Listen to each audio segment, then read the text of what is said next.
Pemotong pasal. Ya, pertama kita tidak akan mungkin melupakan Gibran adalah anak presiden. Masa publik disuruh insomnia berjamaah? Tidak mungkin itu.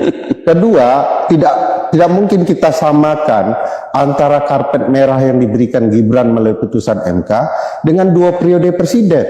2 periode presiden itu ada di dalam konstitusi, diperbolehkan. Sementara membangun relasi nepotisme dilarang di konstitusi. Ingat ada ketentuan pasal 1 angka 5 dan pasal 22 Undang-Undang 28 tahun 99 tentang penyelenggara negara yang bersih dan bebas dari korupsi, kolusi, dan nepotisme. Apa nepotisme di dalam ketentuan undang-undang itu adalah penyelenggara negara yang menggunakan wewenangnya untuk keuntungan keluarga dan kroninya. Bahkan di pasal 22, tunggu Pak, pasal ini ada kejahatan ini. Dikatakan bahwa nepotisme Anda memotong pasal.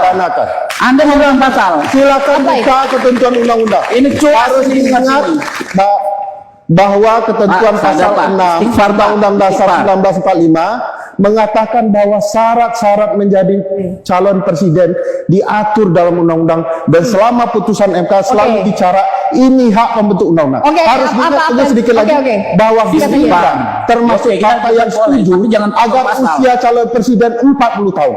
Kenapa sekarang berbeda? Karena kepentingannya berbeda. Bung Habib. Jadi Bung Ferry ini jangan-jangan jadi pengamat yang nendang bola gitu loh.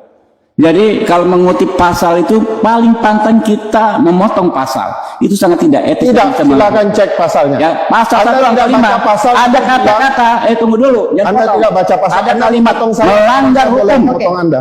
Bila aparatur negara melakukan perbuatan yang menguntungkan kerabatnya secara melawan hukum. Tidak harus ada kata tadi Anda tidak sebutkan. Anda tidak sebutkan. Anda memotong pasal. Silakan baca, publik silakan baca. Siapa yang salah baca, saya. Anda salah baca. Publik baca. Tapi apapun itu secara melawan hukum. Saya akui 100% benar. Mbak, tenang. Tunggu, harus ngaku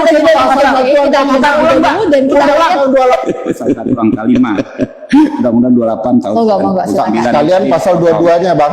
Nanti dulu.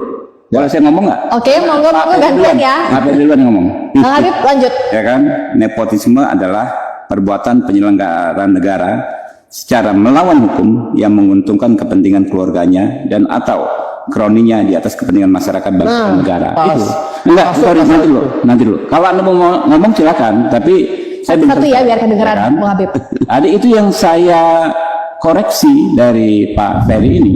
Ketika mengutip pasal 1 angka 5, beliau tidak menyebutkan melawan hukum, lalu berkeras bahwa tidak ada kata melawan hukum itu. Silakan diputar saja perdebatan kami tadi, ya kan? Nggak apa-apa kita saling koreksi. Ya. Nah, yang paling penting menurut saya, muaranya akhirnya ini adalah kita soal bagaimana tidak terjadi abuse of power.